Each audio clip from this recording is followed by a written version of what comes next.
இன்ன வரைக்கும் நான் வீட்டுல உட்காந்து யோசனை பண்ணிருப்பேன், எப்படி நம்மளும் திவ்யாவும் எப்படி ஒரு ஃப்ரெண்ட் ஆகணும். அண்ட் திவ்யாவுக்கு உங்களுக்கு வந்து ஆரம்பத்துல வந்து செட் ஆகாத மாதிரி இருந்துச்சுன்னா, அதுக்கப்புறம் இந்த பச்சை மிளகாலாம் முடிஞ்சு அது பண்ணும் போதெல்லாம் கட்டி பிடிச்ச ஜாலியா அது மாதிரி இருந்தாரு. பரவாயில்லப்பா அந்த ஒரு மொமெண்ட் எல்லாம் வைபா போயிட்டு இருக்கேன். அது எப்படி நான் டிரான்ஸ்ஃபார்ம் ஆச்சு நண்பர்களா மாறினது? ஏன்னா பெட்டி எடுத்ததுக்கு அப்புறம் ரொம்ப உடஞ்சு அவங்க தான் வந்து கன்சோல் பண்ணாங்க உங்களை, ஒண்ணு இல்ல பாத்துக்கோங்க அப்படின்ற மாதிரி. ஃபர்ஸ்ட் டிரான்ஸ்ஃபார்மா இருந்தா நாங்க, அதுக்கப்புறம் தான் வெடிச்சிட்டு இருந்தோம் நாங்க. அவங்க ரொம்ப என்ன பார்த்தா திவ்யாக்கு ஆகாது, திவ்யா பார்த்தா எப்படா. இன்ன வரைக்கும் நான் வீட்டுல உட்காந்து யோசனை பண்ணிருப்பேன், எப்படி நம்மளும் திவ்யாவும் எப்படி ஒரு ஃப்ரெண்ட் ஆகணும், எப்படி ஆனா இங்க வாங்கினா இப்படி உட்காரனா, எப்படி பேச ஆரம்பிச்சோன்றதே நாங்க தெரியல. அது எப்படிதான் அந்த நட்பு இப்படி ஆச்சுன்னா, ஆனா சூப்பரான ஒரு உண்மையான ஒரு நட்பு. திவ்யா வந்து ஸ்ட்ரைட் பேசுற ஒரு ஆளு. அந்த மாதிரி வந்து நானும் அந்த மாதிரி ஸ்ட்ரைட்டுக்கு முகத்துக்கு நேரம் பேசுவேன். அவங்களோட கலாச்சிருக்காங்க, நானும் அவங்கள எவ்வளவு எங்களுக்குள்ள ஃபயரா போயிருக்கு. அது அப்படியே வந்து ஒரு ஜாலியா சூப்பரா போச்சு. அவங்க ஃபேமிலி ஃப்ரெண்ட் ஆகணும். அதான் எப்படி சொல்ல, அவங்க அப்பா வந்து ரொம்ப நல்லா பேசினாரு.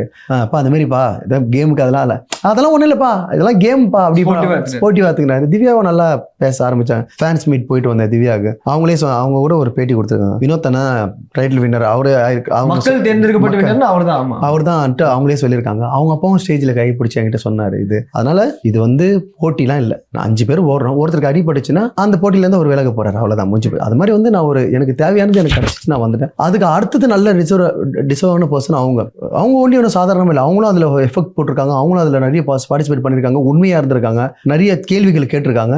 அவங்களுக்கும் கொடுக்க தகுதியான ஆள் தானே. லைகா புரொடக்ஷன்ஸ் சுபாஷ் கரன் தயாரிப்பில் அறிமுக இயக்குனர் AR ஜீவா இயக்கத்தில் அனுபமா பரமேஸ்வரன் நடிப்பில் லாக்டவுன் வெற்றி நடை போடுகிறது.